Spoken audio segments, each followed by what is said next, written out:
Assalamualaikum warahmatullahi wabarakatuh. Selamat berakhir pekan pemirsa TV One dimanapun Anda berada. Senang sekali hari ini seperti biasa. Di akhir pekan ini Celia dan Nadila kembali hadir menyapa Anda di Apa Kabar Indonesia akhir pekan. Dan tentunya kami akan menghadirkan sejumlah kabar-kabar menarik dan penting untuk Anda.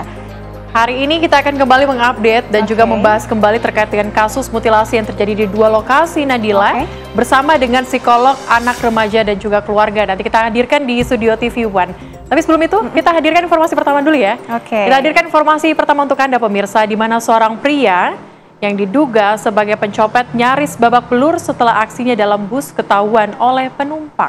Insiden ini pemirsa terjadi saat bus melaju di tol Pasuruan Probolinggo, Jawa Timur. Dia pelaku deh, Mas. Dia pelaku deh. PM kok sing ngatasi iki. Copet iki lho, Mas. Copet telas. Copet telas. Pelaku berinisial RT, warga Jember, ditangkap penumpang bus laju saat di tol Pasuruan Probolinggo, tepatnya di Kecamatan Grati, Kabupaten Pasuruan, Jawa Timur. Pelaku diduga berusaha mencuri ponsel salah satu penumpang. Gerak-geriknya yang mencurigakan membuat beberapa penumpang waspada. Beberapa kali ia tampak mondar-mandir di dalam bus memperhatikan barang bawaan orang lain. Saat tangannya hendak menyelinap ke dalam tas salah satu penumpang, seseorang yang sejak awal sudah curiga langsung berteriak.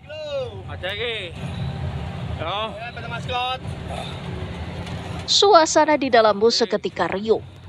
Para penumpang lain yang mendengar teriakan spontan bereaksi menangkap pria tersebut sebelum ia sempat melarikan diri. Kondektur bus segera menghubungi polisi dan membawa pelaku ke Mapolresta Pasuruan. Menindaklanjuti video tersebut bahwa benar kami mendapat penyerahan dari kondektur bus seorang yang diduga copet. Nah, saat ini kami sedang melakukan pemeriksaan intensif terhadap korban, kondektur, dan yang diduga pelaku. Saat itu menurut informasi ditangkap oleh penumpang dan kondektur di dalam bus. Polisi masih melakukan penyelidikan lebih lanjut terkait dugaan aksi pelaku. Beberapa saksi termasuk korban dan kondektur bus tengah dimintai keterangan untuk mengungkap modus operandi pelaku. Dari Pasuruan, Jawa Timur, Ari Suprayogi, TV One, mengabarkan. Pemirsa, kami hadirkan informasi selanjutnya dari wilayah Jeneponto, Sulawesi Selatan, di mana Bupati Jeneponto, Sulawesi Selatan, Paris Yasir mengamuk di jalan saat menggelar konvoi kemenangan. Dirinya yang baru saja dilantik menjadi Bupati naik pitam dan berusaha mengejar seorang warga yang diduga melakukan pelemparan.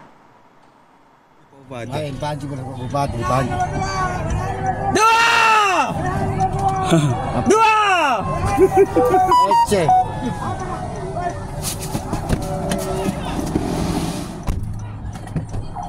Peristiwa berawal saat Paris duduk di jendela mobil sambil menaikkan dua tangannya dengan simbol dua jari yang menandakan angka nomor urutnya saat pilkada lalu. Diduga seorang warga terlihat oleh Paris melakukan pelemparan ke arah rombongan yang membuat Paris naik pitam. Paris kemudian turun dari mobil yang ditumpanginya, lalu berusaha mengejar warga tersebut. Peristiwa ini pemirsa terjadi di desa Banrimanurung, Kecamatan Bangkala Barat, Jeneponto, Sulawesi Selatan, setelah Paris Yasir dan Islam Iskandar mengikuti pelantikan Bupati dan Wakil Bupati Jeneponto di kantor Gubernur Sulawesi Selatan.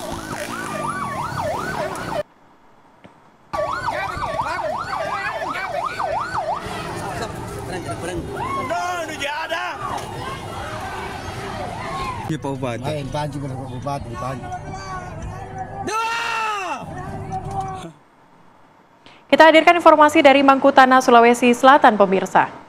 Di mana akibat tanah longsor yang menutupi total akses Jalan Trans Sulawesi, ratusan kendaraan pemudik terjebak kemacetan panjang di Mangkutanah, Sulawesi Selatan. Akses Jalan Trans Sulawesi yang menghubungkan Kabupaten Poso, Sulawesi Tengah dengan Kabupaten Luwu Timur, Sulawesi Selatan lumpuh total selama beberapa hari.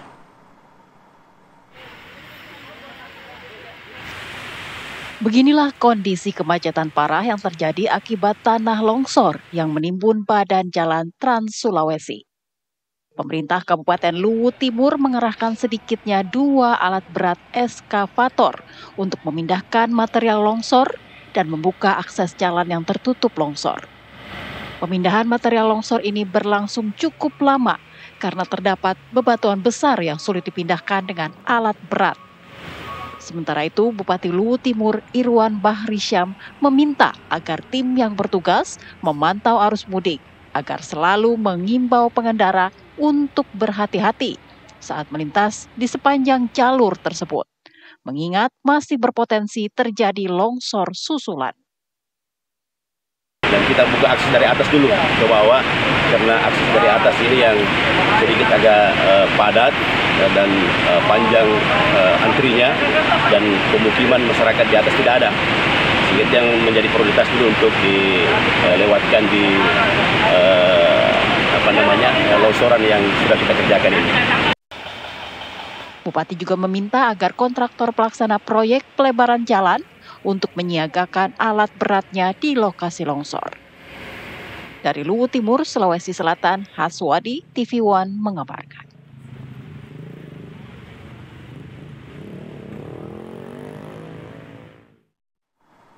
Pemirsa, kami hadirkan kabar perkembangan banjir yang terjadi di Manado, Sulawesi Utara, di mana banjir di kota Manado, Sulawesi Utara sudah mulai surut pada Minggu pagi. Sejumlah warga pemirsa mulai kembali ke rumahnya masing-masing untuk mencari barang-barang berharga yang masih tersisa dan membersihkan rumah mereka dari lumpur.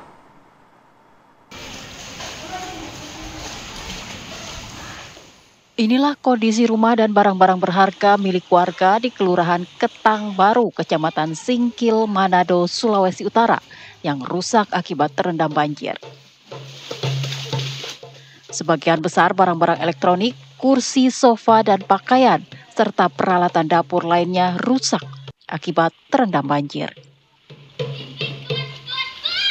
Kini banjir telah surut dan warga mulai kembali ke rumah untuk mencari barang-barang dan membersihkan rumah mereka dari genangan lumpur.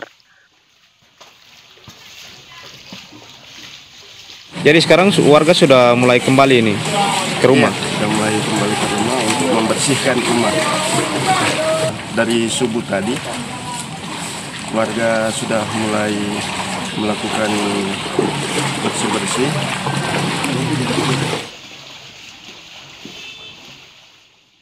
Sementara itu warga di Kelurahan Mahawu, Kecamatan Tuminting membutuhkan bantuan air dan bantuan tenaga untuk membantu membersihkan rumah dari tebalnya genangan lumpur dan pasir yang menutup akses jalan dan rumah mereka. Dari data BPBD, banjir yang terjadi di kota Manado sebanyak 16 titik dan menyebabkan sedikitnya 3.013 jiwa mengungsi ke fasilitas pemerintahan, rumah ibadah, dan rumah sanak saudara yang aman dari banjir.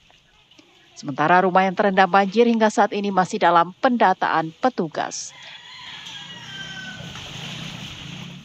Dari Manado, Sulawesi Utara, Marwan Dias Aswan, TV One mengabarkan.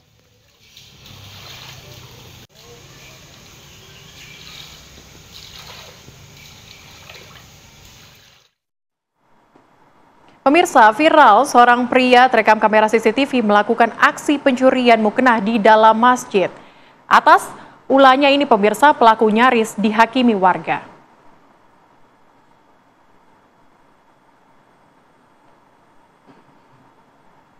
Inilah rekaman CCTV saat pelaku melakukan aksi pencurian mukena di salah satu masjid kawasan 14 Ulu Palembang yang sempat viral di media sosial.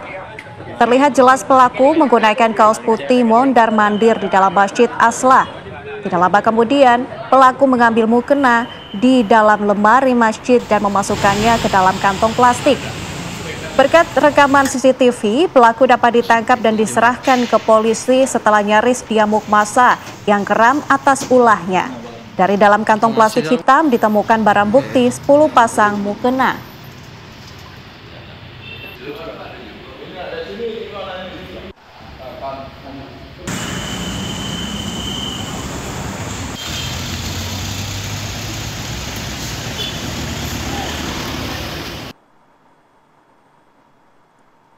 Pemirsa, kami hadirkan kabar menjelang Hari Raya Idul Fitri. yakni Hari Raya Idul Fitri membawa berkah tersendiri bagi produsen coklat karakter di Kabupaten Tuban, Jawa Timur. Sejak awal bulan puasa, pesanan mulai berdatangan dari berbagai daerah. Tampilannya yang unik dan menarik pemirsa membuat jajanan yang satu ini banyak dicari anak-anak di meja suguhan saat Lebaran.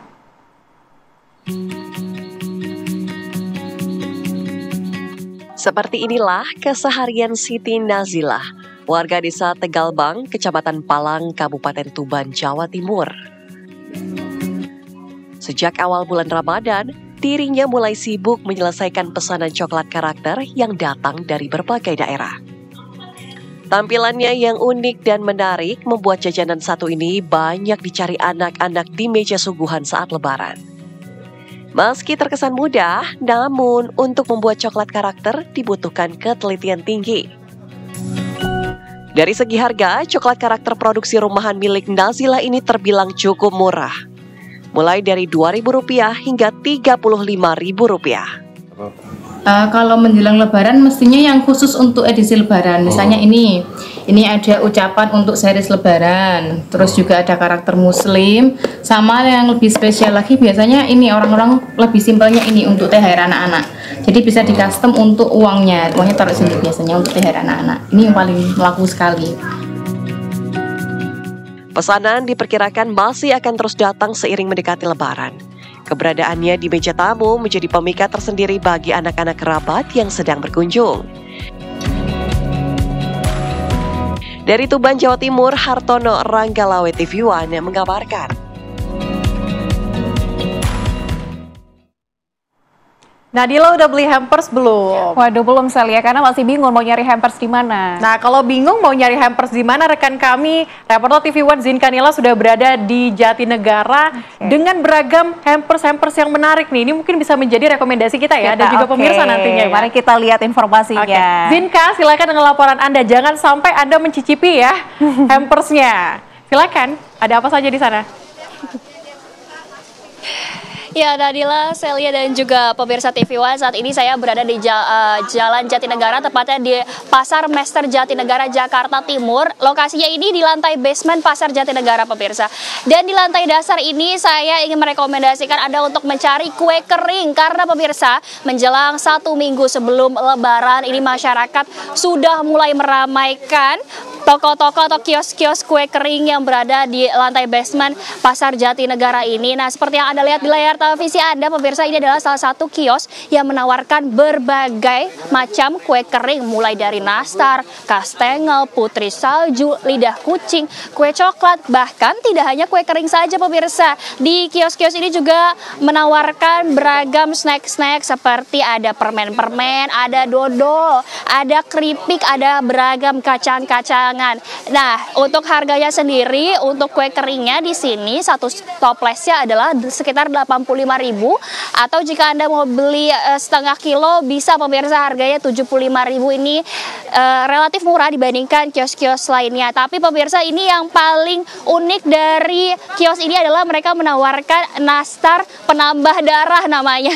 Nah, nastar penambah darah itu yang warna merah itu, pemirsa, itu dinamakan nastar penambah darah karena warna merah. Dan menurut keterangan dari pembeli yang sudah langganan di kios ini ya, pemirsa, rasanya tuh lebih gurih, lebih halus juga bahannya di mulut, dan memang itu salah satu yang favorit, pemirsa, di kios ini. Tapi memang nastar secara general menjadi favorit masyarakat untuk berburu kue kering yang nantinya akan disuguhkan kepada tamu-tamu yang berkunjung saat Lebaran. Nah, untuk toples-toples yang besar itu, pemirsa, Anda bisa beli, biasanya harganya itu ratusan ribu rupiah, dan memang biasanya untuk toples-toples besar itu dijual atau dibeli oleh pedagang lainnya yang akan nanti menjual kembali dalam bentuk yang lebih kecil tersebut. Dan kami sudah di sini, Celia dan Nadila, sejak siang hari kami sudah melihat, dan memang ini menggugah selera sekali ya, dan tentunya masyarakat juga setuju sama saya karena di pasar ini, pemirsa, sudah sejak pagi hari masyarakat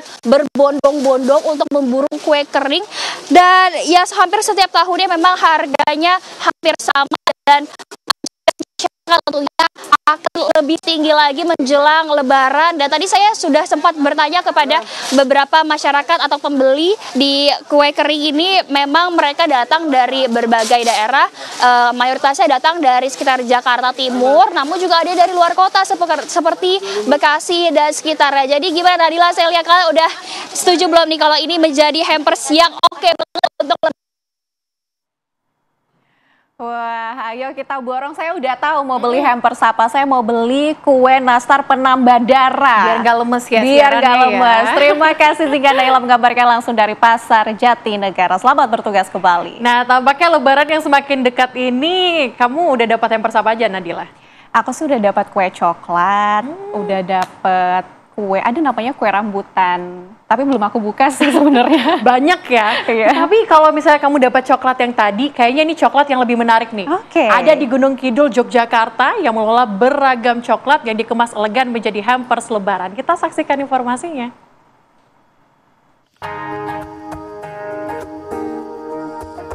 Menjelang Lebaran, pesanan hampers coklat Lebaran di Gria Coklat mengalami peningkatan. Beragam produk olahan berbahan baku coklat seperti camilan keripik coklat, bakpia coklat, cookies almond, aneka jenis minuman bubuk coklat diantaranya Chokomix, coklat jahe, hingga coklat batangan beraneka rasa dikemas dalam kotak anyaman bambu yang unik dan nampak elegan. Menjelang Lebaran, Gria Coklat mulai kebanjiran pesanan. Selain karena berisikan khusus produk olahan coklat, hampers ini menjadi pilihan banyak orang karena harga terjangkau dan kemasannya yang menarik. Gria Coklat Ngelanggeran selama ini sudah banyak dikenal orang, terlebih wisatawan yang berkunjung ke Gunung Kidul. Produksi olahan coklat ini dikelola oleh Badan Usaha Milik Desa atau BUMD yang mengambil bahan baku dari petani kakao setempat yang kemudian diolah secara modern oleh 17 karyawan Gria Coklat yang seluruhnya merupakan ibu rumah tangga di kawasan wisata Gunung Api Purba Ngelanggeran. Kalau biasanya kan cuma paling beberapa puluh lah, 30 atau berapa. Nah, menjelang Ramadan ini paling ya 50 sampai 100 biji. Harga sendiri dari 100.000, 125.000, 165.000, 175.000. Tapi kita juga itu bisa request, customer bisa request ke kita sesuai budget mereka. Selain harganya yang terjangkau, produk khas Gunung Api Purba Ngelanggeran ini bisa menjadi alternatif hampers yang berbeda dari umumnya. Dari Gunung Kidul, Daerah Istimewa Yogyakarta, Lukas Didit, TV One mengabarkan. Anda kembali menyaksikan Apa Kabar Indonesia Siang. Pemirsa, 2 pembunuhan dilakukan di 2 kota oleh pelaku berdarah dingin. Pembunuhan di Bantul, Yogyakarta dilakukan dengan menyimpan jenazah korban dengan rapi selama 6 bulan. Sementara pemirsa di Tangerang, Banten, seorang sepupu memutilasi saudaranya dan menyimpan jasad korban dalam peti pembeku selama belasan bulan. Kedua kasus ini membuat warga sekitar ngeri.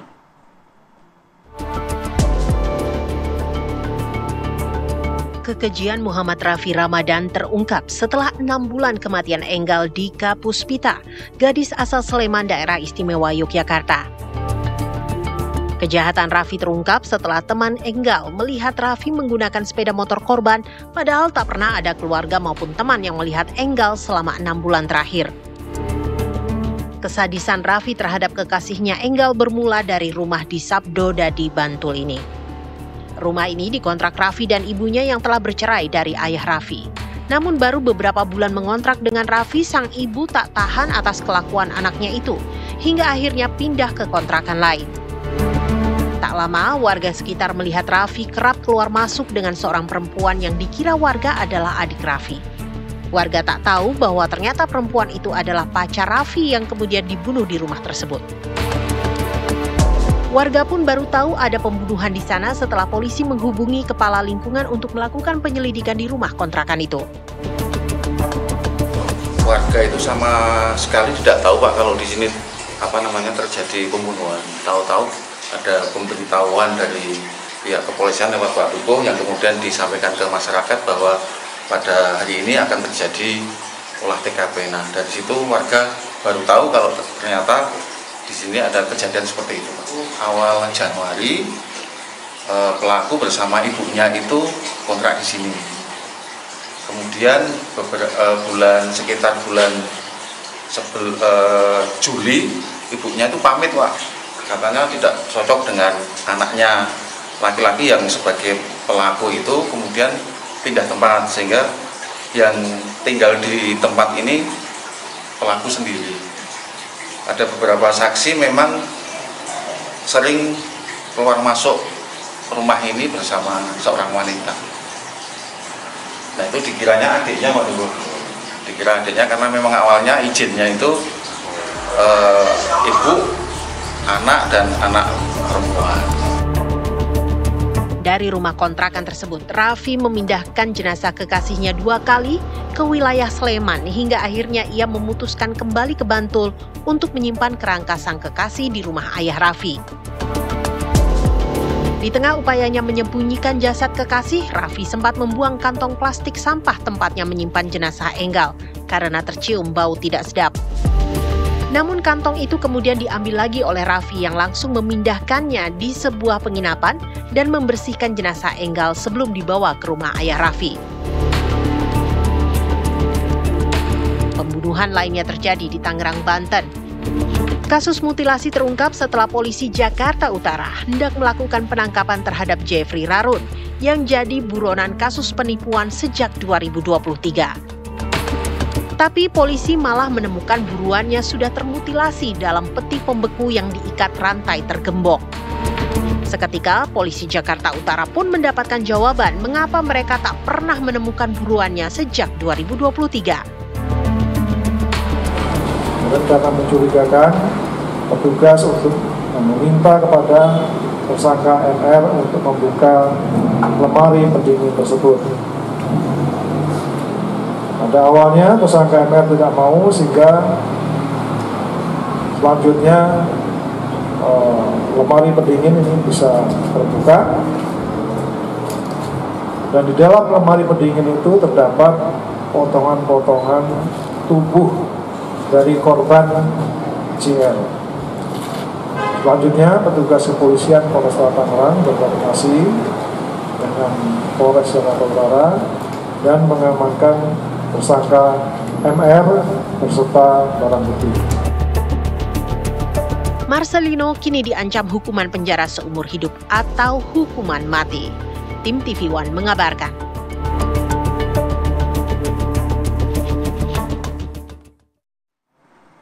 Pemirsa, 2 kasus pembunuhan di Bantul dan Tangerang ini membuat kita prihatin di hari yang hampir bersamaan kasus pembunuhan yang sudah lama terjadi terungkap. Bagaimana sadisme itu bisa tercipta? Sudah ada bersama kami di studio Mbak Novita Tandri yang merupakan psikolog. Selamat siang, Mbak. Selamat siang. Selamat siang, Mbak Nadila. Dan pemirsa, kami juga telah terhubung bersama dengan Pak Sulistyo, Ketua RT di Sabdo Dadi. Selamat siang, Pak Sulistyo. Selamat siang, Mbak.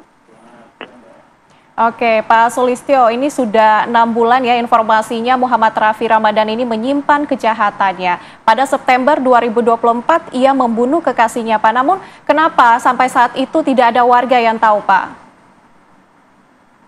Iya, kami atau warga tahu ketika ada pemberitahuan dari pihak kepolisian bahwa akan diadakan oleh TKP di jam 6 sore begitu, Mbak. Jadi kami juga merasa kaget semua, seluruh warga juga terkaget-kaget, baru tahu kalau ada kasus pembunuhan di kampung kami seperti itu. Oke, Pak, ada kecurigaan tidak, Pak? Mungkin bau-bau tidak sedap atau tingkah laku yang mencurigakan begitu dari Raffi, Pak? Sama sekali tidak, Mbak, karena pelaku ini memang tidak bersosialisasi ke masyarakat. Sedikit kecurigaan itu bau sedikit tidak sedap, tapi hilang karena anggapan itu rumah kontrakan itu kan dekat masjid. Nah, di bulan Agustus kan ada aktivitas korban, dikiranya itu bau sisa-sisa penyembelihan hewan korban begitu, Mbak. Jadi nggak ada kecurigaan sama sekali.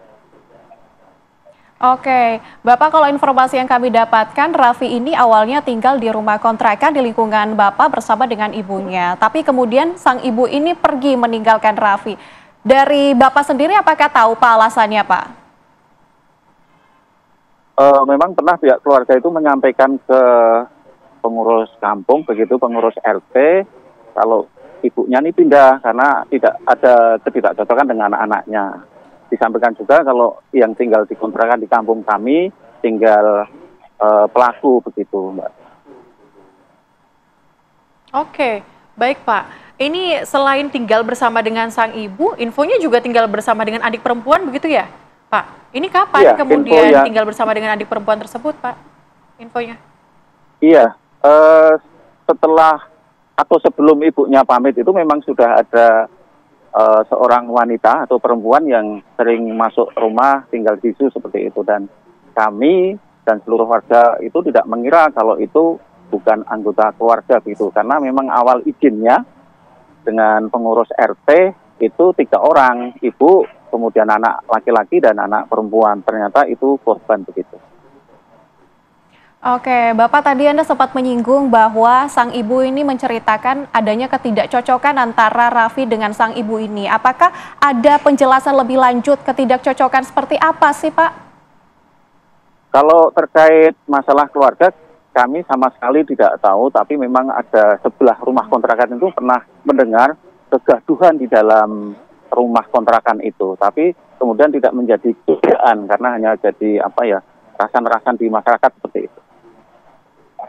Oke Pak, kegaduhan yang terjadi di rumah Raffi bersama dengan ibunya ini apakah sering terjadi dan bagaimana kemudian pandangan para tetangga, mungkin Bapak sendiri terhadap Raffi dan juga keluarganya Pak? Tetangga yang mendengar kegaduhan itu cerita ketika ada kasus ini, Mbak. Jadi pada waktu itu nggak cerita apa-apa tetangga sebelah rumah kontrakan ini. Itu, Mbak. Oke, baik. Terima kasih Pak Sulistyo, dan kami juga saat ini sudah bersama dengan Mbak Novita. Mbak Novita, tadi juga kita sempat bertanya kepada Ketua RT dari lokasi pelaku, sempat menceritakan bagaimana sosialisasi atau jiwa sosial dari pelaku itu sendiri. Dan kalau misalnya kita lihat ya Mbak, bagaimana kronologi dari kasus ini, mayat tersebut disimpan sampai menjadi kerangka. Ini dari ranah psikologis melihatnya seperti apa? Harus kita observasi sih lebih dalam ya, apa sih yang disebut dengan kata motif dibalik daripada pembunuhan dan juga menyimpan. Nah biasanya ada 2, either dia adalah seorang psikopat atau dia sosiopat. Jadi kalau bicara psikopat, mungkin perbedaannya hampir mirip disebutkan Mbak Kalia dan Mbak Nadila, tetapi 2 hal ini berbeda. Kalau psikopat biasanya ada bagian daripada otaknya yang harus dilakukan penelitian lebih dalam dan itu dibawa dari lahir. Sedangkan kalau sosiopat, nah biasanya yang psikopat ini tidak punya rasa empati sama sekali. Jadi waktu membunuh, menyimpan, dia nggak punya perasaan bersalah sama sekali. Bahkan bisa hidup bersama dengan orang yang sebenarnya dicintai, yang disayangi semasa masih hidup. Kalau sosiopat masih punya rasa empati, rasa iba. Nah ini yang butuh kita assess lebih dalam, kita screening lebih dalam kepada pelaku dan juga orang-orang di sekitar di mana pelaku hidup selama ini. Jadi harus dilihat masa kecilnya, apakah ada memang faktor lingkungan, parenting di sana berarti pola asuh, pengalaman masa lalu, traumatik mungkin ada di sana, atau memang ada gangguan kesehatan mental dan jiwa daripada si pelaku ini. Nah memang masih terlalu dini, tetapi yang pasti saya bisa melihat unsur-unsur daripada psikopat atau sosiopat ini ada di dalam kasus ini. Oke, kalau kita dalami kembali Mbak Novita terkait dengan kasus ini yang terjadi di Bantul, bahwa dia melakukan role play begitu, memanipulasi, menggunakan handphone korban, kemudian berbuat seakan-akan korban ini masih hidup. Kalau Anda melihat dari indikasi ini, apakah dia termasuk ke sosiopat atau ke psikopat? Sulit untuk bisa menjawabnya. Kemungkinannya bisa di antara itu 2. Tapi yang pasti biasanya memanipulasi situasi seakan-akan bahwa korban masih hidup. Ada pengontrolan yang menimbulkan rasa kepuasan ada di situ. Bahwa sesudah meninggal pun saya masih bisa mengontrol eksistensimu seakan-akan dirimu masih hidup. Oke, Mbak Novita, kami juga ingin menggali bagaimana bisa sih seseorang yang melakukan tindak kejahatan tersebut bisa hidup dengan normal. Tapi sesaat lagi tetaplah bersama kami di Apa Kabar Indonesia Akhir Pekan. Masih bersama kami pemirsa di Apa Kabar Indonesia Akhir Pekan, kita lanjutkan kembali dialog kita yang sempat tertunda. Mbak Novita, ini kalau kita lihat dua kasus berbeda begitu ya. Yang satu di Bantul, yang satunya lagi di Tangerang, Banten. Dan di Jogja. Iya, betul. Kalau yang di Tangerang, Banten ini case-nya adalah dia menyimpan kemudian sepupunya yang kemudian dimutilasi, disimpan selama 15 bulan. Anda melihatnya dari dua kasus ini, adakah kesamaan?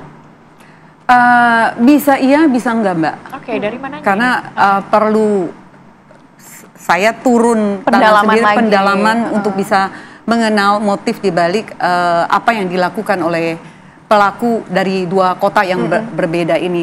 Tetapi kalau bisa dilihat adalah dia menyimpan sebenarnya. Apalagi kalau yang satu kan membawa tuh sampai menjadi kerangka lalu dibawa pulang lagi ke dalam rumahnya.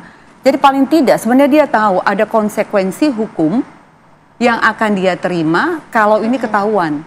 Sekaligus juga pengontrolan dari eksistensi yang sudah tidak ada dari korban yang dia bawa kemana-mana. Jadi harus dilihat juga apakah memang ada gangguan narsistik di sini, gangguan kepribadian. Jadi bagaimana dia masih maunya kan mengontrol atas hidup seseorang, walaupun orangnya sudah nggak ada. Jadi buat saya sebenarnya kata kuncinya adalah bukan hanya setelah kejadian kita baru membahas ini, tetapi bagaimana pencegahan untuk kita mengetahui apa sih sebenarnya deteksi dari orang-orang di sekeliling kita yang punya gangguan.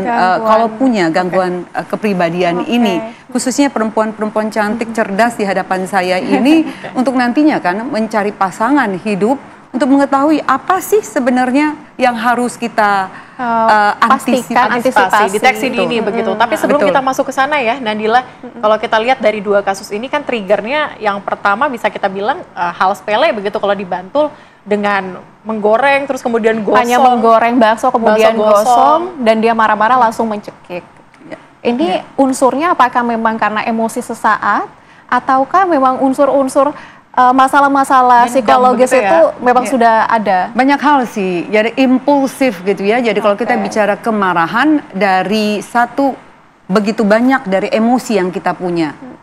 Emosi seneng, bahagia, hari ini saya bertemu dengan dua perempuan cantik. Yang kedua, cemas, takut, panik, dan yang paling merusak adalah emosi marah. Nah, emosi marah berkaitan dengan self-control, kontrol diri. Bagaimana kita menahan, menekan, mengontrol dengan banyak hal-hal yang bisa kita lakukan, misalnya bernapas, meditasi, bagaimana mengontrol bahwa ini adalah sesaat keluar sejenak dengan 5 panca indera sensori kita diaktifkan. Nah, kalau dia nggak punya kecerdasan, keterampilan dalam mengelola amarah ini, orang yang paling dekat, yang disebut dengan kalap mata, gitu ya, semuanya ditutup, dibutakan. Begitu selesai, ternyata orang menjadi korban. Atau yang kedua, akumulasi memang yang sudah terjadi. Akhirnya menumpuk. Lalu meledak. Betul. Jadi memang harus didalami lebih jauh, apa sih penyebab motif daripada apa yang terjadi. Oke, Mbak Novita, kan ada kasus juga yang hampir mirip lah yang terjadi di Tangerang. Tapi yang di Tangerang ini, sang anak ini membunuh pamannya karena sudah ada dendam dari masih kecil. Karena dia sering disiksa dan lain sebagainya. Ini Mbak Novita ngelihatnya seperti apa? Itu tadi, akumulasi. Jadi akumulasi yang tidak mendapatkan pertolongan. Jadi memang penting sekali untuk bicara bahwa kamu tidak sendirian, apa yang kamu alami bukan kamu sendiri. Nah, kita ada stigma bahwa berbicara dengan profesional dalam artian psikolog dan psikiater bukan sesuatu, atau konselor sebenarnya, bukan sesuatu yang biasa, yang normal, bahwa harus sampai di titik merusak atau sampai tidak bisa melakukan kegiatan keseharian, kita baru mencari pertolongan. Padahal tidak. Talking therapy misalnya, terapi dengan berbicara saja itu bisa membuat kita lebih lega. Membuat kita jangan dipendam ya. Jangan dipendam dan manfaatkan, banyak sekali kan yang hotline yang bisa dipakai untuk bisa berbicara dengan orang lain. Nah, ini dari kecil ada penyiksaan dari keterangan yang ada, dan ini tentunya harus di cross check lagi, betul ya. Apakah memang betul ada yang terjadi di sini? Jadi buat saya memang pencegahan jauh lebih penting, preventif daripada kuratif. Oke, kalau kita masuk ke pencegahan, Mbak Novita, yang seperti Anda sampaikan tadi, kita juga ingin melihat bagaimana kemudian ciri-ciri dan perbedaan antara sosiopat dan juga psikopat. Apakah memang ini bisa dimunculkan sejak awal, dan apakah ciri khas dari psikopat dan sosiopat ini dari lahir atau bagaimana, atau bisa muncul karena trigger dari lingkungan? Baik, kalau kita bicara psikopat berarti harus ada kelainan daripada otak yang ada sejak mereka nature, jadinya secara alami dipunyai.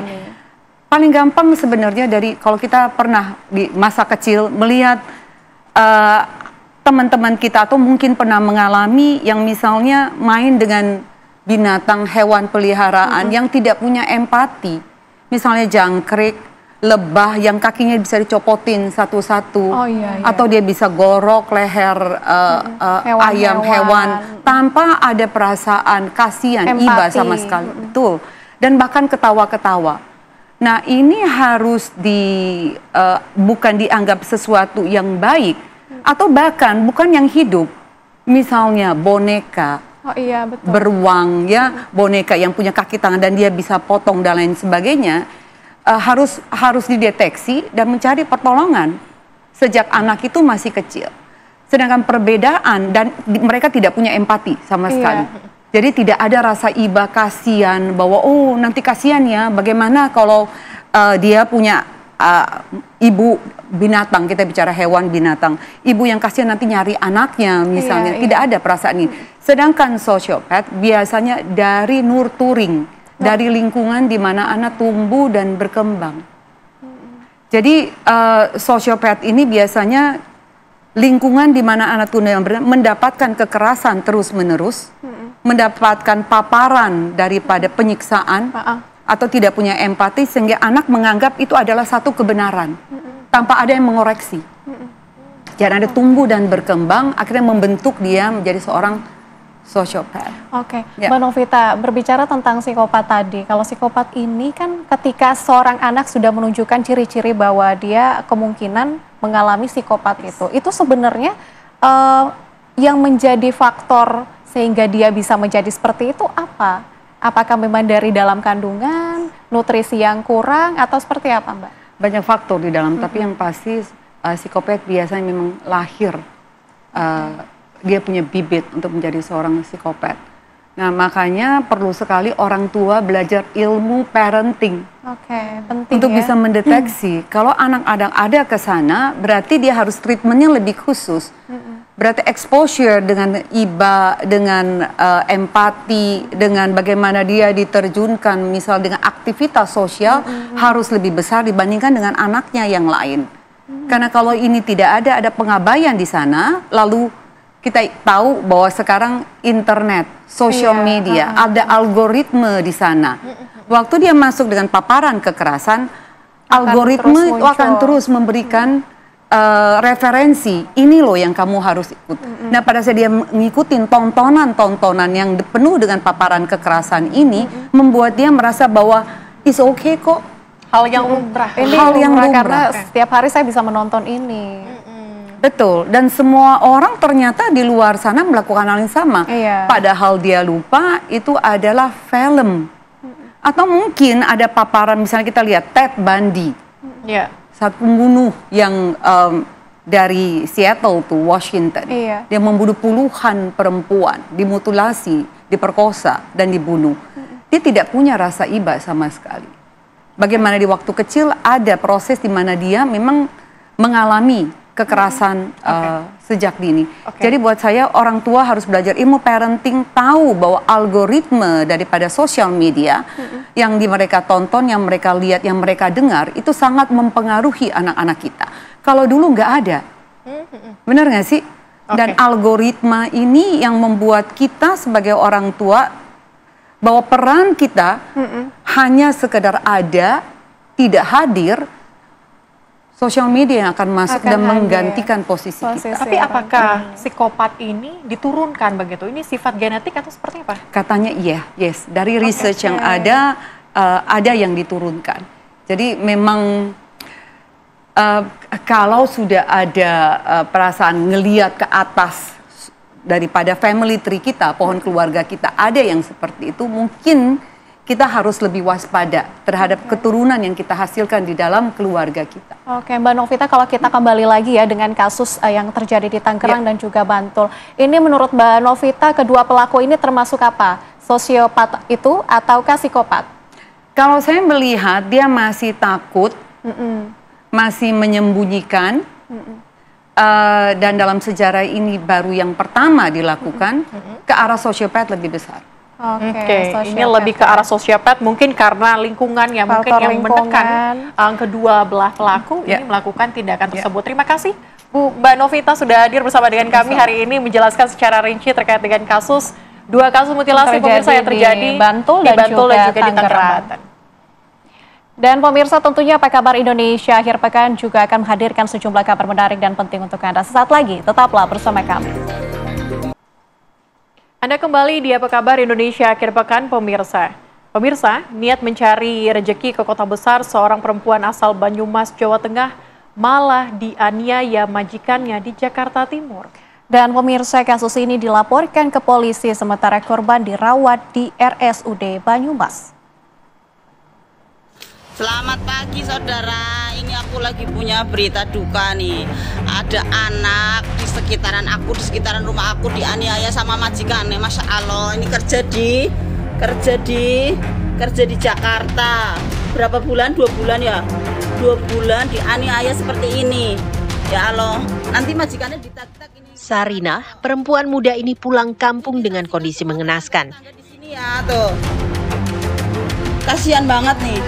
Ibu satu anak warga desa Tanggeran, Somagede, Banyumas ini langsung dikerumuni tetangga yang prihatin melihat kondisi fisik Sarinah.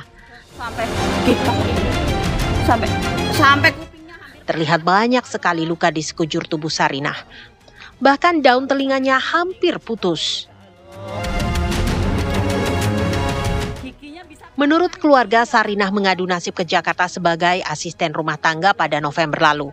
Ia mendapatkan pekerjaan di rumah Y, warga Pulau Gadung, Jakarta Timur. Awalnya tidak ada kejadian apapun, sampai sepekan setelah Sarinah bekerja, keluarga tiba-tiba tak bisa menghubunginya. Tolong ya, tolong di-share nanti akun majikannya tak. Keluarga pun bolak-balik mencoba menghubungi, namun baru pada pekan lalu, keluarga berhasil menghubungi majikan Sarinah dan meminta Y memulangkan Sarinah. Katanya yang suaminya seorang dokter loh ya, seorang dokter, masa bisa begini. Y kemudian mengajukan syarat jika Sarinah dipulangkan, keluarga membayar uang pengganti 5 juta rupiah. Kepalanya dijahit sama suaminya. Ternyata Sarinah sudah dipulangkan dengan hanya dibelikan tiket bus jurusan Purwokerto tanpa dibekali uang sepeser pun. Share lur. Tolong lur nih. Ini anaknya sudah. Beruntung setibanya di terminal Purwokerto, Sarinah bertemu dengan ojek yang berbaik hati mengantarkan Sarinah tanpa bayaran. Tolong ya Allah, aku sampai gemeter banget. Melalui pemerintah desa, kasus ini dilaporkan ke polisi, sedangkan Sarinah masih dirawat di RSUD Banyumas. Keluarga menduga ponsel Sarinah dirampas majikannya, sehingga keluarga tak bisa menghubungi. Dari Banyumas, Jawa Tengah, Sonik Jatmiko, TV One mengabarkan.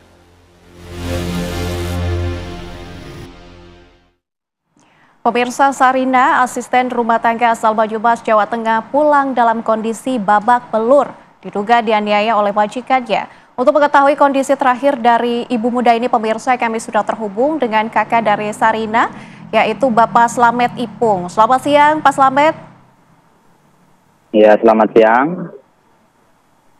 Pak Slamet, ini bagaimana kondisi Mbak Sarinah saat ini?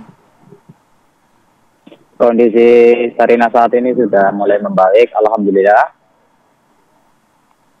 Oke, Pak Slamet, tapi ketika baik Pak Slamet, tapi ketika datang pulang ke rumah, kondisinya seperti apa Pak? Katanya babak belur begitu ya Pak? Boleh diceritakan Pak? kondisinya sangat mengenaskan, babak belur gitu. Sampai terluka babak belur itu. Seperti apa Pak babak belurnya Pak? Boleh diceritakan Pak? Di kepala, di telinga, ini telinganya aja hampir putus itu. Di lengannya bekas kosokan, di kepala ada jahitan, di dadanya bekas disiram air panas, pas kaki dipukulin, di tangan, sampai giginya itu sampai patah dipukul sama kayu, ya, seperti itu. Oke, Pak Slamet, kalau dari cerita Mbak Sarina barangkali sudah sempat menceritakan kepada keluarga apa saja perlakuan yang didapatkan oleh Mbak Sarina selama di Jakarta? Ya, selama di Jakarta kan ya, selama seminggu bekerja itu masih ada kontak sama saya. Sesudah seminggu udah nggak ada kontak, katanya pertama melakukan kesalahan, katanya ngepelnya kurang bersih, langsung ditendang, dipukul gitu sampai pulang selama 4 bulan Ya, itu baik, kurang lebih. Ditendang begitu ya Pak. Tapi kapan kemudian Iya, keluarga betul, ini betul. mengetahui? Keluarga mengetahuinya kapan Pak? Mengetahuinya hari Senin itu kan ibu aku WhatsApp suruh pulang ke majikannya, kan mau lebaran suruh pulang gitu. Sudah gitu sana balas, katanya suruh bayar ganti rugi 5 juta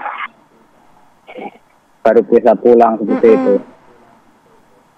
Iya, oke. Bapak kabarnya kan kasus ini sudah dibawa ya ke ranah hukum. Untuk perkembangan kasusnya Iya, seperti betul. apa Pak? Perkembangan saat ini belum ada informasi lagi, Oke. baru diperiksa. Tapi Iya. tapi Sarina berangkat ke Jakarta untuk bekerja di Jakarta. Itu apakah ada yang ingin dinafkahi begitu atau seperti apa kondisi keluarga? Pak Slamet. Iya betul, iya betul. Mbak Sarina itu punya anak 1 umur 5 tahun. Sebentar lagi kan sekolah. Niatnya Sari mau bekerja buat nyekolahin anaknya, sedangkan ibunya kan sudah tua. Oke, Sama Bapak nafkahin ibunya.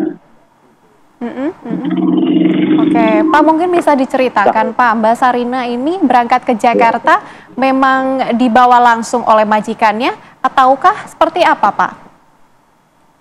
Oh enggak, jadi seperti ini. Mbak Sari sedang lagi butuh pekerjaan. Nah itu tetangganya punya kenalan bos di Jakarta. Itu dikasih kan sama Sari itu ada pekerjaan Mbak Sari gitu. Mbak Sarinya mau berangkat, dikasihkan alamatnya ke Sari. Sari langsung berangkat. Oke. Sari kan lagi butuh pekerjaan buat nafkahin anaknya. Oke, tetapi ketika mendengar terkait dengan kasus ini, penganiayaan yang terjadi, keluarga bagaimana responnya? Apakah ingin menjemput Mbak Sarina atau seperti apa kala itu? Ya, sempat berpikiran untuk menjemput.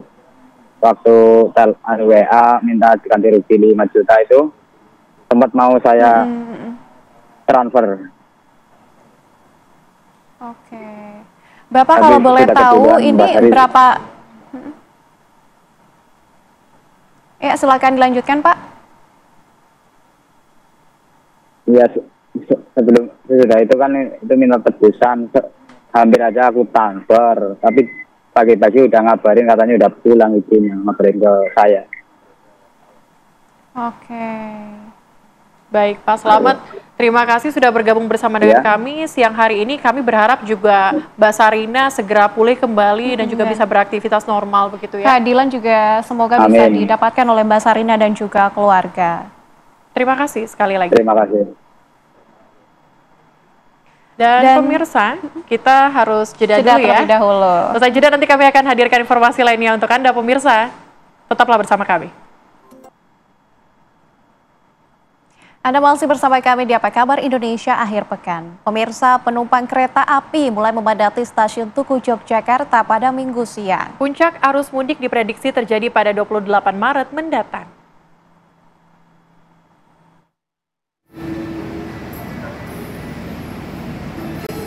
Kepadatan penumpang kereta api di stasiun Tugu Yogyakarta terlihat mulai mengalami peningkatan pada Minggu siang. Dari data Daops 6 Yogyakarta per pukul 10 pagi, Minggu 23 Maret 2025, kedatangan penumpang di wilayah Daops 6 Yogyakarta mencapai 15.000 penumpang. Jumlah ini naik 39% dibanding minggu lalu yang berjumlah 10.800 penumpang.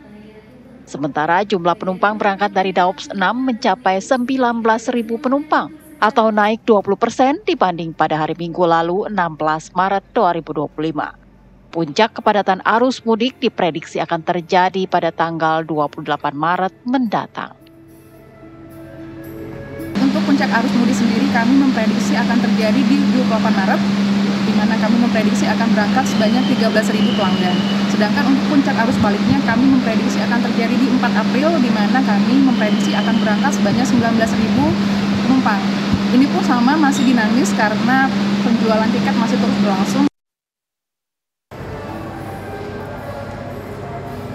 Menurut pihak Humas KAI Daops 6 Yogyakarta, tiket lebaran telah terjual sebanyak 277.639 tempat duduk atau 68% dari total kapasitas 411.272 tiket. Dari Yogyakarta, Nuryanto, TV One mengabarkan.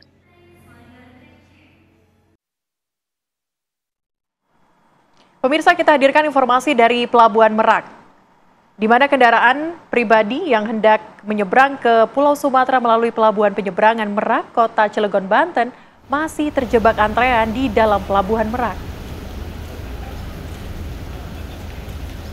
Inilah pemirsa, kondisi antrean ribuan kendaraan pribadi yang hendak menyeberang ke Pulau Sumatera melalui Pelabuhan Penyeberangan Merak, Kota Cilegon, Banten, yang masih tertahan di dermaga eksekutif Pelabuhan Merak. Antrean dikarenakan selain tingginya volume kendaraan yang tiba di Pelabuhan Merak, juga karena lambatnya proses bongkar baut di seluruh dermaga, sehingga antrean kendaraan masih juga belum terurai. Dengan kondisi antrean yang masih terus terjadi ini, para pemudik kesal lantaran mereka menunggu hingga 8 jam dan tak juga dapat masuk ke dalam kapal. Pihak pengelola jasa angkutan penyeberangan sampai saat ini masih mengoperasikan sebanyak 30 unit kapal untuk 7 dermaga. Namun pemirsa, sampai saat ini antrean kendaraan di dermaga pelabuhan masih saja tidak terurai.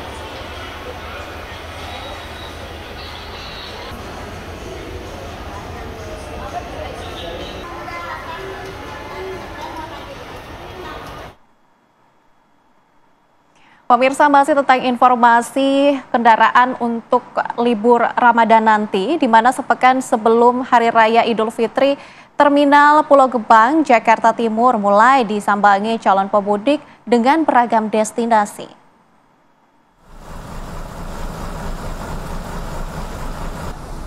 Hingga siang hari ini, operator Terminal Terpadu Pulau Gebang mencatat sebanyak 2.000 penumpang diberangkatkan dari Jakarta. Tujuan terbanyak para pemudik didominasi para pemudik jarak jauh dengan tujuan lintas pulau seperti Lampung, Padang, hingga Madura, Jawa Timur.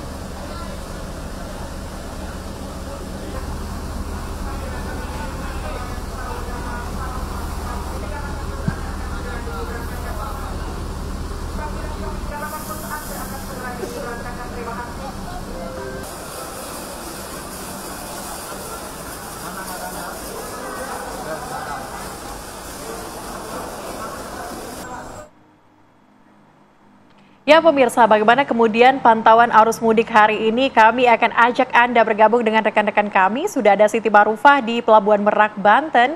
Ada juga Arga Dumadi di Stasiun Tugu Jogja, serta ada Yohanes Leonardo di Terminal Pulau Gebang, Jakarta. Kita menuju ke Siti Barufah dulu di Merak. Di Merak seperti apa? Informasi tadi para kendaraan ini masih belum bisa melewati, gitu, masih belum terurai. Apakah sudah berhasil untuk diurai di sana? Silakan. Ya, pemirsa, jika pagi tadi memang kendaraan atau juga antrian kendaraan yang akan menuju Sumatera ini tampak juga cukup panjang atau juga cukup banyak di dalam area atau juga dermaga eksekutif ini. Tapi siang hari ini sudah mulai terurai karena memang untuk yang kedatangan pemudik sendiri yang dari arah Jakarta ataupun juga kota-kota lainnya di Jawa saat ini juga tidak begitu banyak dibandingkan mungkin kemarin dan juga hari Jumat malam lalu. Dan untuk hari ini memang sejak dari dermaga atau juga jembatan penghubung antara dermaga dengan kapal itu rusak, pihak atau juga kapal yang akan sandar di dermaga eksekutif di mana tempat saya melaporkan atau juga di mana memang yang cukup banyak diminati untuk yang akan menyeberang oleh kendaraan pribadi adalah dermaga eksekutif atau juga dermaga ekspres. Dan cukup kesulitan untuk bersandar atau juga melakukan bongkar muat. Jadi yang biasanya bongkar muat dilakukan di dermaga atau juga di bawah, di ramdor bawah, saat ini seperti yang mungkin Anda saksikan di belakang saya, kendaraan yang akan menuju ke kapal melalui ramdor samping. Hal ini menjadi lebih lama mereka untuk memasuki kapal atau juga bongkar muat. Dan juga pemirsa, ini ada satu informasi yang mungkin akan menarik untuk Anda yang akan mudik melalui menuju ke Sumatera melalui Pelabuhan Merak ini ataupun juga sebaliknya di Bakahuni, bahwa diskon tiket ya diperpanjang. Jika sebelumnya mungkin diskon tiket mulai dari tanggal 26 Maret, kali ini diperpanjang mulai besok 24, yaitu mulai diskonnya antara sekitar 21 sampai dengan 36% untuk semua jenis. Dan berarti untuk tiket ekspres atau juga ditiadakan. Jadi Anda bisa membeli secara online yaitu di Perizi, dan pihak SDP juga menyarankan Anda untuk membeli 1 hari sebelumnya dan juga melakukan berbagai persiapan sebelum menuju ke Pelabuhan Merak ini. Sementara itu pemirsa, untuk Pelabuhan Ciwandan sendiri yang memang dikhususkan untuk kendaraan roda 2 memang sudah dibuka sejak kemarin malam. Dan Pelabuhan Ciwandan atau Pelabuhan Indonesia 2 juga sudah menyiapkan 2 kapal untuk melayani pemudik roda 2. Demikian. Baik, terima kasih Siti Marufa. Itu tadi pantauan dari Pelabuhan Merak. Bagaimana pantauan dari stasiun Tugu Yogyakarta? Kita langsung tanyakan kepada rekan kami Arga Dumadi. Arga, bagaimana situasi di sana? Ya pemirsa, memang betul sekali untuk di stasiun Tugu Yogyakarta yang merupakan bagian dari wilayah KAI Daob 6 ini menunjukkan adanya peningkatan jumlah penumpang. Namun saya akan mengajak Anda untuk mengetahui bagaimana sebenarnya detail dari peningkatan jumlah penumpang ini, termasuk untuk puncak dari arus mudik dan arus balik ini kiranya kapan. Saya akan mengajak Anda berbincang-bincang dengan Humas KAI Daob 6. Sudah ada Ibu Feni bersama kami. Ya Bu, selamat siang. Bisa disampaikan kepada kami Bu untuk detail kenaikannya ini seperti apa Bu? Ya, dapat kami informasikan untuk di wilayah Daob 6 Yogyakarta pada hari ini, hari Minggu 23 Maret, sudah mulai menunjukkan kenaikan dibandingkan hari Minggu biasanya. Di mana pada hari ini kami memprediksi akan memberangkatkan sebanyak 19.000 pelanggan. Ini meningkat sekitar 28% dibandingkan hari Minggu biasa, di mana rata-rata maksimal di 15.000 pelanggan. Untuk pantauan penjualan tiket dapat kami informasikan hingga pada hari ini sudah terjual sebanyak 277.000 tiket lebaran atau 68% dari kapasitas yang kami sediakan, yakni sebanyak 411.000 tiket. Untuk puncak dari arus mudik sendiri ini apakah masih tetap di tanggal 28 Maret perkiraannya, dan untuk arus baliknya ini kapan Bu? Ya, kami informasikan untuk prediksi puncak arus mudik masih di tanggal 28 Maret, di mana kami memprediksi akan memberangkatkan sebanyak 19.000 pelanggan. Dan untuk puncak arus baliknya sendiri kami memprediksi untuk pantauan hari ini di 4 Maret, di mana kami memprediksi akan memberangkatkan 20.000 pelanggan. Namun angka ini masih dinamis karena proses pembelian tiket masih terus berlangsung. Untuk prediksinya sendiri, apakah pada tahun ini akan ada kenaikan jumlah penumpang atau justru penurunan bila dibandingkan dengan arus mudik dan arus balik tahun lalu? Ya, untuk angkutan lebaran 2025, KAI Daob 6 Yogyakarta memproyeksikan akan ada kenaikan volume penumpang di antara 4-6% dibandingkan angkutan lebaran pada tahun lalu. Dan untuk mengantisipasi itu dari KAI sendiri, apakah ini ada kereta api tambahan yang dioperasikan? Ya betul, untuk angkutan lebaran 2025 KAI Daup 6 Yogyakarta sudah menyiapkan sebanyak 11 kereta api tambahan. 11 kereta api tambahan ini diantaranya 7 kereta api tambahan jarak jauh, 3 kereta api motis tengah, dan 1 kereta wisata Java Priority. Jadi selama angkutan lebaran KAI Daup 6 Yogyakarta akan mengoperasikan sebanyak 36 kereta api jarak jauh. Ini meningkat 11 kereta dibandingkan hari biasa, di mana kami memberangkatkan 25 perjalanan kereta api. Untuk destinasi favorit dari stasiun KAI Daup 6 ini kemana? Ya, 3 top favorit dari para pemudik dari Daup 6 Yogyakarta. Yang pertama ada Pasar Senen, yang kedua itu Surabaya, dan yang ketiga itu Bandung. Ya, dan untuk yang belum memberi tiket ini bisa dibeli dengan cara seperti apa? Ya, kami mengimbau kepada masyarakat untuk segera merencanakan perjalanan Anda. Tiket dapat dipesan melalui aplikasi Akses by KAI atau website kai.id maupun dengan mitra yang sudah bekerja sama dengan KAI. Dan untuk melihat sejauh ini apakah ada kendala tertentu dari arus mudik arus balik lebaran di stasiun KAI Daup 6 ini? Ya, untuk saat ini semua sudah kami siapkan dengan sebaik mungkin, di mana kami sudah menyiagakan total 730 personil pengamanan. Kami juga ada menyiagakan 28 orang customer service mobile yang siap untuk membantu pelanggan kapanpun. Dan juga kami sudah menyiapkan ada 23 petugas kesehatan dan juga ada 6 pos kesehatan dan 43 rumah sakit mitra KAI. Jadi kami sudah mempersiapkan segala sesuatunya untuk menyambut dan melayani pemudik. Dan untuk periode arus mudik arus balik lebaran ini dari kapan hingga kapan, Bu? Ya, angkutan lebaran di Daup 6 Yogyakarta akan berlangsung mulai dari 21 Maret sampai 11 April, total 22 hari. Imbauan untuk calon penumpang ini, Bu? Ya, himbauan kepada calon penumpang yang pertama segera untuk merencanakan perjalanan Anda, pesan tiket hanya di aplikasi resmi KAI dan juga mitra resmi KAI. Yang kedua adalah atur perjalanan dari rumah menuju stasiun agar tidak terlalu terburu-buru dan agar nyaman. Dan selanjutnya adalah untuk membawa bagasi sesuai dengan ketentuan yang berlaku dan tidak overload agar nyaman untuk semuanya. Baik, terima kasih banyak Bu Feni atas informasinya, dan pemirsa itu tadi adalah gambaran tentang kenaikan jumlah penumpang yang sudah terjadi di stasiun yang berada di wilayah KAI Daup 6 Yogyakarta. Kita kembali ke Jakarta. Oke, baik, tadi kita sudah lihat dari Pelabuhan Merak, juga dari stasiun di Tugu Jogja. Saatnya kita menuju ke Terminal Pulau Gebang di Jakarta. Seperti apa kemudian di sana? Apakah memang sudah ada lonjakan penumpang untuk arus mudik kali ini? Silakan Ardo.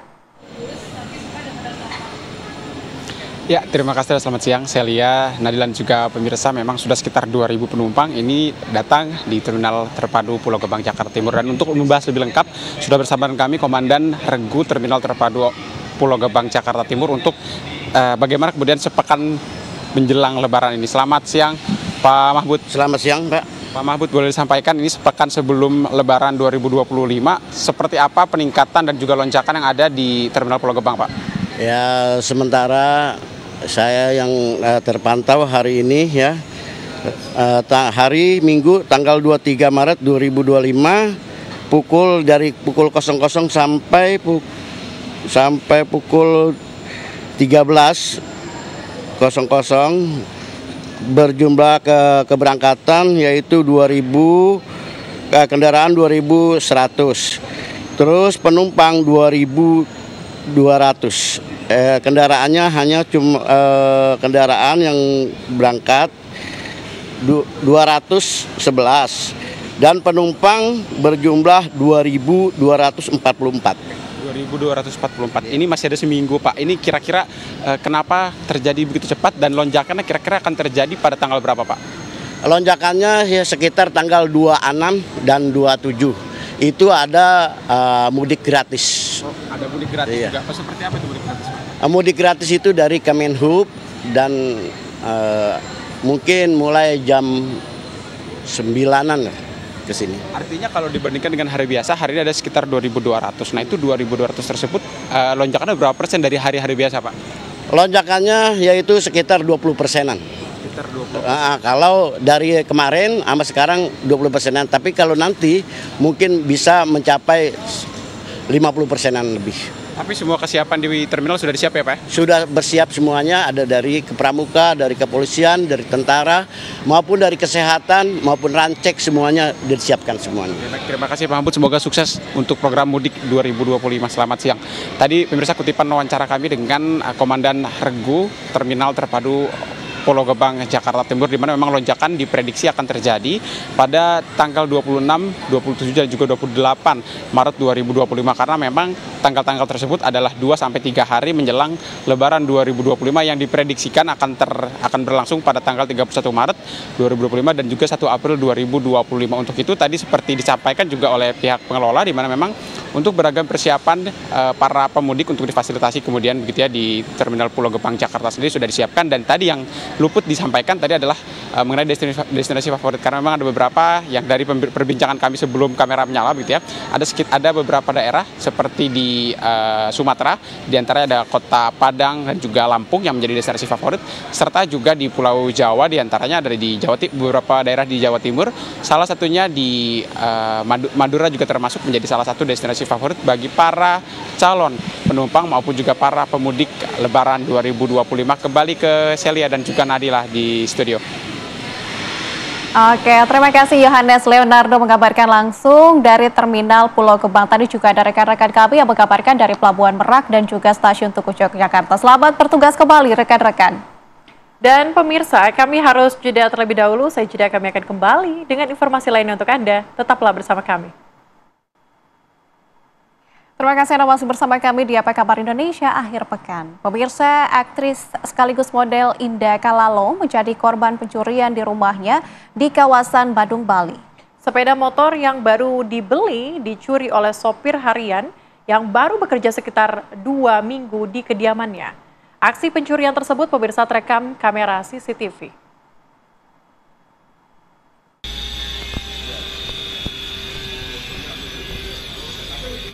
Aksi pencurian sepeda motor yang menimpa artis Indah Kalalo diketahui setelah terekam CCTV di Villa Nyepi, Kelurahan Kerobokan, Kuta Utara, Badung.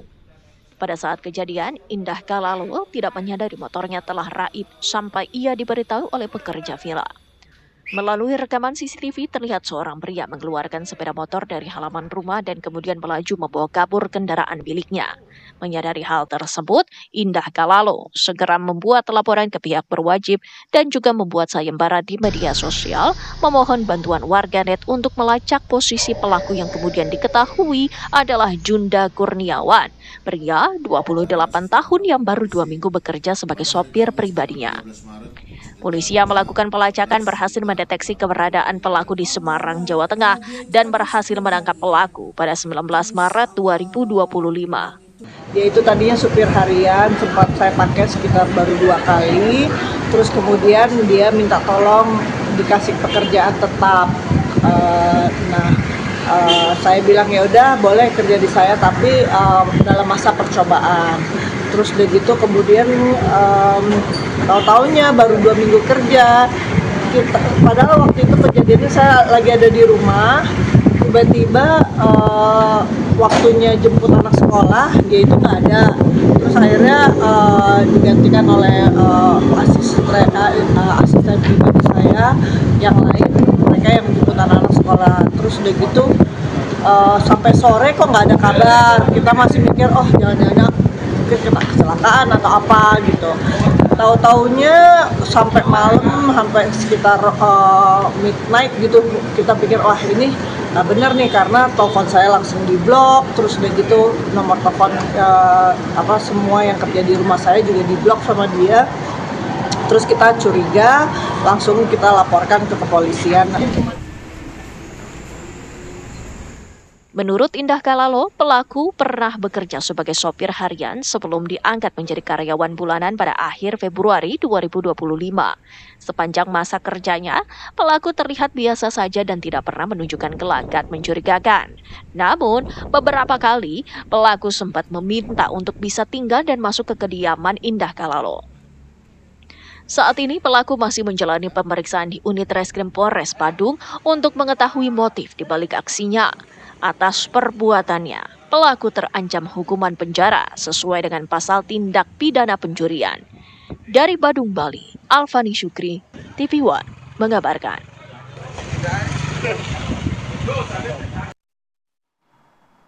Pemirsa, ada sebanyak 19 mobil diamankan dari TKP Sabung Ayam. Ini terjadi di Desa Karangmanik, Kecamatan Negara Batin, Kelurahan Waikanan, Lampung. Dalam penggerebekan judi sabung ayam ini, 3 polisi gugur ditembak oknum TNI. Berikut kami hadirkan laporan dari rekan Leo Chandra dan juru kamera Mahendra Prasatria.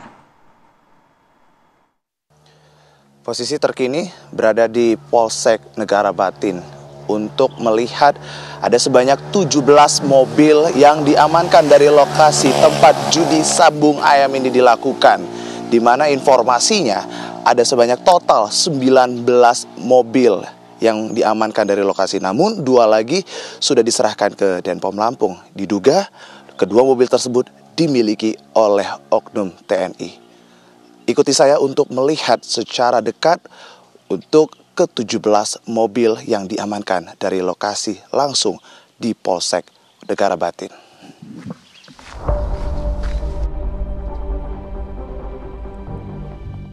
Tiga polisi tewas diduga ditembak oknum TNI saat menggerebek lokasi sabung ayam di Desa Karangmani, Kecamatan Negara Batin, Kelurahan Waikana, Lampung pada Senin 17 Maret 2025.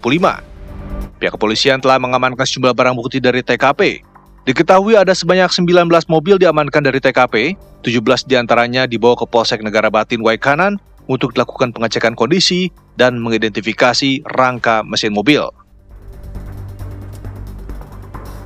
Lokasi TKP berada di Desa Karangmani, Kecamatan Negara Batin, Kelurahan Waikanan, Lampung. Dengan didampingi pihak kepolisian dari Polsek Negara Batin Waikanan, kami dan tim menuju ke lokasi tersebut. Lokasi tersebut sudah selesai dilakukan olah TKP oleh pihak kepolisian dan sudah diberikan garis tanda polisi. Di lokasi kami menemukan banyak barang-barang yang ditinggal seperti tikar, sampah plastik, botol plastik, termos minum, potongan bambu dan kayu yang digunakan sebagai pembatas arena sabung ayam. Selain itu ditemukan juga sejumlah buku catatan, kotak tempat ayam, amplop, ijazah, plat nomor, pecahan kaca, dan spion mobil. Informasinya di lokasi TKP ini kurang lebih dari 300 orang. Salah satunya juga ini para pedagang. Di sini merupakan lapak pedagang yang juga bisa dilihat ini merupakan sampah-sampah plastik mulai dari botol, kemudian ada tikar, kemudian ada terpal dan sampah-sampah sedotan. Ini merupakan lokasi para pedagang ini menjajakan jajanan ataupun dagangan mereka yang tidak jauh dari lokasi tempat judi sabung ayam dilakukan. Di lokasi TKP ini kurang lebih dari 300 orang berkumpul, yang diantaranya adalah para pedagang. Terlihat di lokasi banyak sampah sisa para pedagang. Lokasi para pedagang berjualan ini tidak jauh dari lokasi sabung ayam dilakukan. Lokasi arena sabung ayam telah diberikan tanda lingkaran, tepat ditemukannya selongsong dan proyektil. Ada sebanyak 13 selongsong dengan ukuran peluru yang berbeda-beda ditemukan di lokasi di TKP.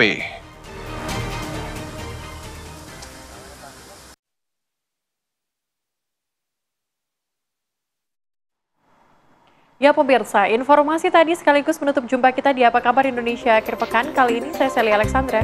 Dan saya Nadila Saleh, mewakili kurir bertugas pamit undur diri. Terima kasih atas perhatian Anda. Sampai jumpa. Sampai jumpa pemirsa.